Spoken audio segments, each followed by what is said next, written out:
TNPSC group 4 எக்ஸாமுக்கான ரிசல்ட்டை வந்து அக்டோபரில் ரிலீஸ் பண்ண போகிறாங்களாம். பட் நம்ம வந்து ஏற்கனவே வினாத்தாள்கள்லாம் வந்து ஒரு ஸ்டாண்டர்டான கொஷின்ஸ் வந்து கிடையாது, ரொம்ப வெளியே இருந்து எடுத்திருக்காங்க. அது மட்டும் இல்லாமல் இது வந்து 10th ஸ்டாண்டர்ட் தரம் இல்லை, கேள்விகளில் பல்வேறு கேள்விகள் வந்து 20க்கும் மேற்பட்ட கேள்விகள் வந்து தவறாக இருக்குது அப்படின்னு சொல்லிட்டு பல விதமான அப்ஜெக்ஷன் எல்லாமே வந்து பார்த்திங்கன்னா நம்ம கொடுத்துருந்தோம். பட் டிஎன்பிஎஸ்சி அதுக்கான ஒரு பதிலும் சொல்லலை. அது மட்டும் இல்லாமல் இதுக்கான ஃபைனல் ஆன்சருக்கே வந்து ரிலீஸ் பண்ணால் தான் தெரியும் வந்து இதில் எந்த அளவுக்கு குளறுபடிகள் இருக்குது அப்படிங்கிறது, அவங்க கொடுக்குறாங்க அப்படிங்கிறது, எதை பேஸ் பண்ணி ரிசல்ட் போடுறாங்க அப்படிங்கிறது தெரியும்.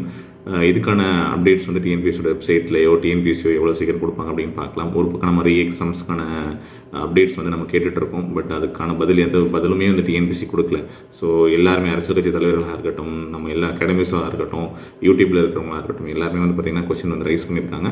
பட் அதுக்கான எந்த ஒரு பதிலும் வந்து சொல்ல மாட்டேங்கிறாங்க. சரி, வேகன்சியாவது இன்க்ரீஸ் பண்ணுவாங்களா அப்படிங்கிற கேள்வியும் வந்து பார்த்திங்கன்னா இப்போ வைக்க ஆரம்பிச்சிருக்காங்க.